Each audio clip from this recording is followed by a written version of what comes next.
नमस्कार मंडळी, तेजस व्हॉइस मध्ये आपलं स्वागत. यूजीसीचे नवे नियम आणि भारतात पेटलेला वाद सवर्ण विरुद्ध इतर.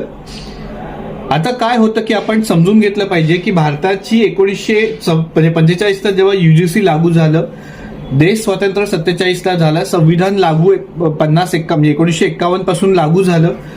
त्यानंतर आजच्या भारतात जेवढ्या शिक्षण संस्था म्हणजे शाळा आहेत आणि कॉलेजेस आहेत, यामध्ये ब्राह्मण, कायस्थ, सारस्वत आणि इतर सवर्णवर्णीय म्हणा किंवा उच्चवर्णीय मुली या टार्गेट केल्या गेल्या. त्यांचं शोषण हे सहजतेने करण्यात आले शाळांमध्ये आणि कॉलेजेसमध्ये.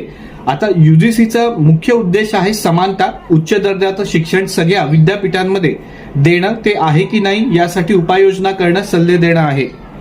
पण यामध्ये एक महत्वाचा फॅक्टर त्यावेळी लोकांच्या लक्षात आला असेल, म्हणजे 1945 पासून ते 1956 पर्यंत किंवा नसलही आला, की फीचं स्ट्रक्चर, समानतेचं शिक्षण असावं, सगळ्यांना उच्च दर्जाचं शिक्षण असावं, अगदी मान्य आहे, दुमत नाहीच, कारण सगळेच जण भारतातली जन्म घेणारी मुलं आहेत.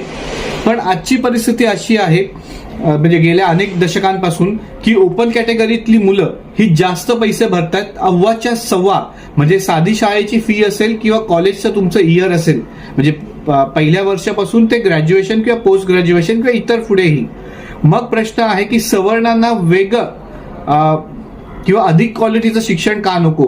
कारण भारतात ज्या इतर कॅटेगरीजना सुविधा आहेत त्याच्यामध्ये फक्त जे गरीब आहेत त्यांना सुविधा जर देणार असेल तर याबद्दल काही ऑब्जेक्शन नाही.